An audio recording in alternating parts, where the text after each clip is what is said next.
Mr. President. Senator from New Hampshire. Thank you, Mr. President. I rise today to talk about what is happening in my home state of New Hampshire as a result of Obamacare. When I ran for the Senate in 2010, one of the reasons I decided to do so is because when I saw Obamacare had been passed, and I worried about what was going to happen with this law, we saw that it could offer less competition, limit people's choices, limit their choices on who would be their physician, and also change their insurance policies, and raise costs in a healthcare system that costs too much to begin with. And sadly, we're now seeing all of these fears come true with Obamacare. And unfortunately, I've seen it firsthand in my home state of New Hampshire. In fact, I've heard it from my constituents, whether it's at a town hall, whether it's visiting with a small business, whether it's listening to someone who is having their hours cut because their employer is trying to meet a 29-hour requirement. In fact, right now in New Hampshire, there's only one insurer that was approved to offer health policies on New Hampshire's Obamacare exchange. And in order to prevent premiums from skyrocketing, and by the way, people in New Hampshire will be paying higher than the national average of premiums under Obamacare, but to prevent them from skyrocketing even further, this lone New Hampshire insurer has been essentially forced to limit its network of providers to exclude 10 of our 26 hospitals. So what does that mean for the people of New Hampshire? Well, several of the hospitals that have been excluded as a result of Obamacare from this exchange and that didn't make the list for coverage are, for example, the Concord Hospital, which serves residents in and around our state capital, and that's not one of the providers in the network. The Portsmouth Regional Hospital in Portsmouth, the largest city in our seacoast that the Portsmouth Regional Hospital serves in the surrounding areas, not in the network. Other hospitals in New Hampshire that aren't in this network: Frisbee Memorial Hospital in Rochester, Southern New Hampshire Medical Center in Nashua, where I live, Monadnock Community Hospital in Peterborough, Valley Regional Hospital in Claremont, and Alice Peck Day Hospital in Lebanon. This problem is especially challenging for people in New Hampshire who live in rural areas, and it's particularly unfair to them. For example, in the Upper Connecticut Valley Hospital in Colebrook didn't make the cut. And so what does that mean? That the Upper Connecticut Valley Hospital in Colebrook did not make this cut. If you live in Colebrook or Stewartstown or Columbia and you need maternal care, you have to drive to Berlin. And if you have to drive to Berlin from some of those areas, this round trip can take you 3 hours. And what does that mean when you need maternal care? If you have to drive over an hour or an hour and a half to get to the hospital, when I have to tell you, North Country in the winter, that could be some tough driving. And one thing I know about the residents of our North Country, they're resilient, they're tough, they're wonderful people, but they should not be put through this as a result of fewer choices under Obamacare. Now, I've been making trips across New Hampshire, directly talking to my constituents, to business owners, and the message that I've heard from them is very clear. In fact, It's been raised with me on almost every stop that I make in New Hampshire in August, where I had the chance to talk to people from all out our state. And I might add, this is not an issue that's being raised like I'm a Republican, I'm a Democrat, I'm an independent. It's just universal concern and worry about the impact of Obamacare and the increasing costs that people are seeing in health care as a result of Obamacare and fewer choices that people in New Hampshire are going to have. And here are some of the mail I've gotten from some of my constituents about this law. Dave in Manchester wrote me that he and his wife are in their 40s. Here's what he had to say.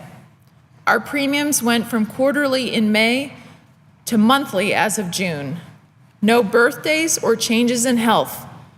Our monthly bill went from $497.39 for myself to $572.67, a jump of over 15%. My wife had her bill go from $572.67 to $801.84, a jump of over 40%. Dave says that he makes approximately $31,000 a year after taxes, and that health care takes up half of it. Carol in Grafton wrote, our school district and surrounding ones are cutting back paraprofessional jobs to 29 hours. Many of these people were full-time. Instead, they hired several part-time people to cover the once full-time positions. This law of unintended consequences is devastating for those whose hours and benefits have been cut. Now they are no longer entitled to benefits. Many of these individuals have worked for 15 years or more as full-timers. John from Middleton wrote, I'm 61 and retired. I buy my own health insurance privately. Since the Affordable Care Act, I've had to change my insurance carrier because they left the state. Change my coverage because it became too expensive, and I have had 3 increases in my premiums. Chris from Nashua wrote, as a small business owner and self-insured, I'm very worried about my costs going up. My broker mentioned that we may see a 200% increase in our monthly rate. Nancy, who lives near a hospital that was left out of the exchange, and we know that 10 of our hospitals, which is a huge amount in our state of New Hampshire, almost over a third of our hospitals have been left out of this exchange. And Nancy wrote, I want to continue to have my medical care with the doctors, nurses, therapists, etc., whom I know and trust, and with whom I have an established relationship. Again, what do I do? This is what the Affordable Care Act did for me. We have seen recently that the headlines of what's happening with the impact of Obamacare tell the story. Just in my home state of New Hampshire, from today, from the Associated Press, health overhaul premiums in New Hampshire above average. The Nashua Telegraph, decision to eliminate Nashua Hospital from health exchange causes confusion. The Union Leader, companies look for ways to pay new fees coming from Obamacare. Concord Monitor, Concord Hospital not part of provider network for Obamacare exchange plan in New Hampshire. And then nationally, the headlines are telling the story as well. Politico, recently, Obamacare, one blow after another.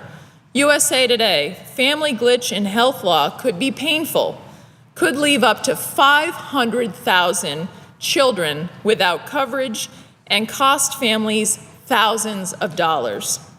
Washington Post, 1 week away, Obamacare small business insurance exchanges not all ready for launch. CNBC on Main Street, Obamacare hurts hiring, staffing. USA Today Pew poll, healthcare law faces difficult future. And you know, we have seen there are many more I can go through here because it has been one bad story after another because of the reality of implementing this flawed law. The private sector impact of Obamacare. We all want our economy to do better than it is doing right now, to provide jobs and opportunity for people in this country, to make sure that everyone in this country can live the American dream. Yet the Affordable Care Act is hurting job creation and job hiring in this country. Increasingly, employers are cutting benefits and shifting the burden of health insurance coverage to their employees. And we have seen in the recent impact of this law, the Cleveland Clinic is probably the best example. The president went to the Cleveland Clinic during his campaign and cited it as a model in terms of how health care could be delivered in pitching his health care law. And yet the Cleveland Clinic recently announced, as one of Ohio's largest employers, that it would cut jobs and slash 5 to 6% of its budget to prepare for President Barack Obama's health reforms. Walgreens recently announced it's dropping health insurance coverage for 160,000 workers and will instead give them payments to purchase insurance through private exchanges.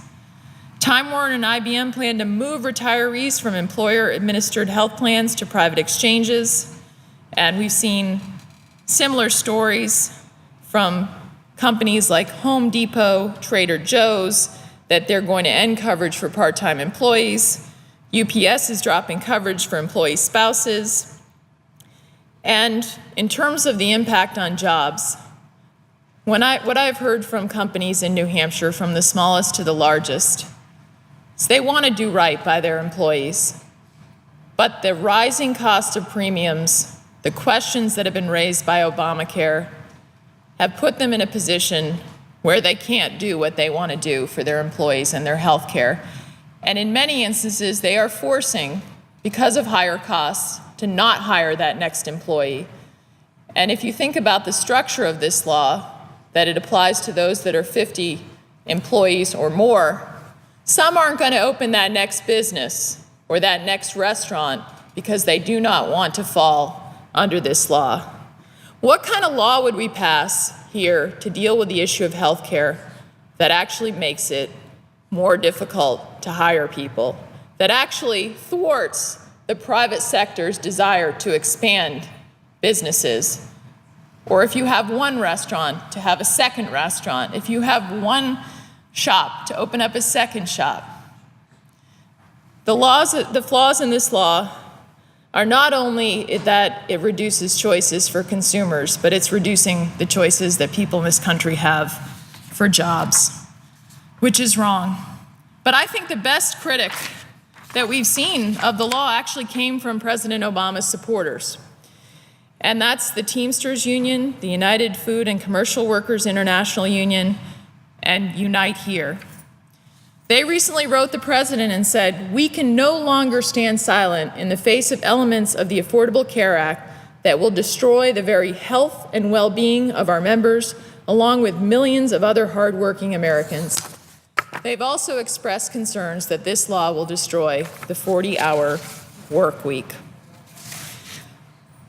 As Senator Cornyn from Texas said, as Republicans, we are united in repealing this law.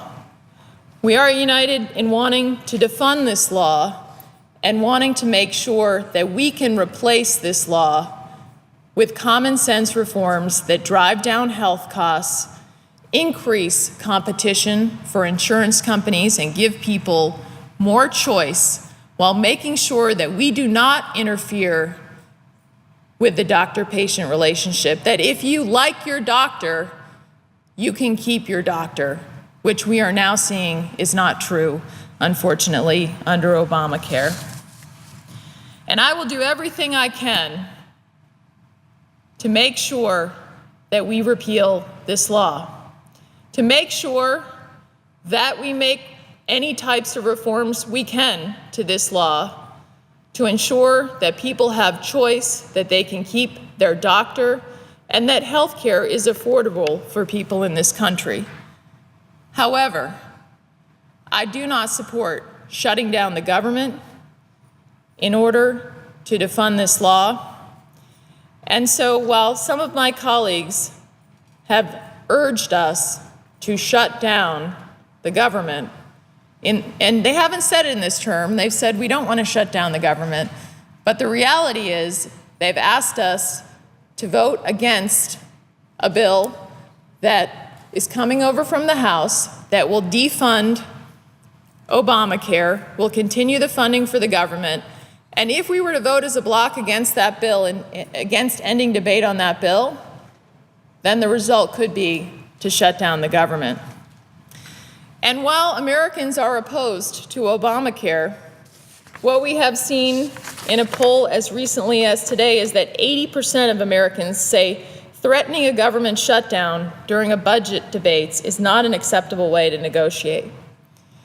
And so I believe that we should make sure that we repeal this law. And I would join in what the senator from Texas said, and I would hope that my Democratic colleagues would listen to what their constituents are saying about the negative impacts of this law, and that they would join us. They would join Republicans in ensuring that we do defund this law, that we work together, that we make sure that, by the way, businesses aren't treated better than individuals in where we are right now with the implementation of this law. One of the most absurd things that I don't even know how you can explain to people is the president has made the decision that the employer mandate is going to be delayed till 2015. But with regard to individuals, they have not been giving a similar delay. How do we justify treating businesses better than individuals with a law that is going to force many people in a position where they're paying higher premiums, or they may, unfortunately, lose the hospital that they prefer to go to in my home state of New Hampshire, or the physician that they have that trust and relationship with. So I would ask my colleagues on the other side of the aisle, how is it that we can treat businesses different than individuals here? Why don't we join together and delay the individual mandate at least till 2015, as businesses are being treated by now the president in his delay of the employer mandate? So I hope that on the other side of the aisle, we can work together and listen to the American people who loud and clear are expressing the worries and the concerns and the impact that this law is having on them. And it's not been, unfortunately, a good impact. And finally, I wanted to say, in terms of the strategy of shutting down the government, I don't support it also because it's not going to work. The Congressional Research Service Office has said that even if we defund Obamacare, we shut down the government, that there has been mandatory spending baked into this law that Obamacare can continue. So to those who are asking us to take that step, I would say that even if we were to do so, we will not achieve the purpose of fully defunding Obamacare or stopping Obamacare from hurting average Americans. So I hope that we can work together to make sure that we don't continue to hurt Americans, to my constituents that are going to have to drive much longer distances to go to the hospital that they want to go to in the Obamacare exchange in New Hampshire, that are paying higher premiums because of Obamacare, that have less choice. I would hope that we could work together to ensure that average Americans don't continue to be harmed by this law. And finally, I would say this. This piece of legislation was a signature of the president's policies. It was something that when he got into office, he pushed right away to pass. And the impact that many of us feared about this law, meaning less competition, higher costs, interfering with keeping the doctor that you want, hurting jobs, we've seen it now come to fruition. And so why would we, at this point, try to shut down the government?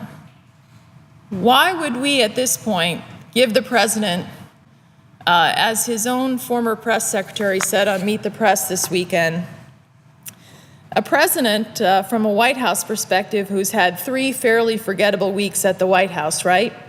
About to lose a vote on Syria, immigration reform looks dead, you're sinking in quicksand, and here the enemies throw you the rope and want to get you in the quicksand instead of you.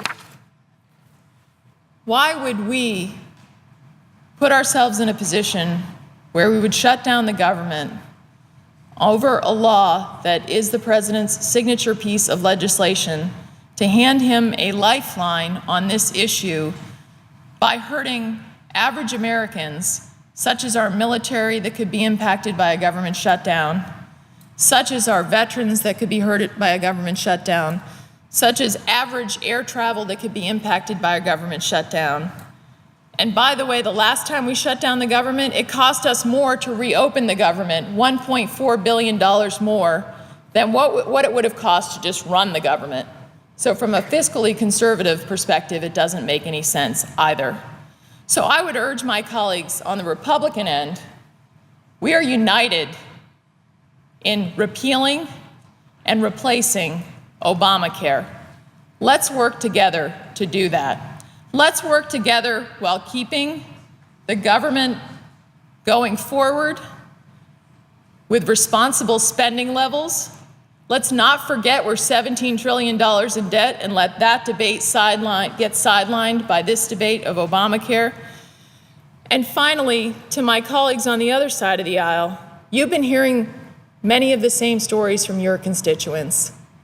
How can we treat businesses differently than individuals? Why wouldn't you agree to something like a delay of Obamacare for a year for individuals like businesses have been granted by the president? And why would you want to continue to fund a law right now that is already hurting people in terms of their choice with their doctor, driving up costs, and hurting job creation? I know that we can resolve these issues, and I know that the American people expect us to.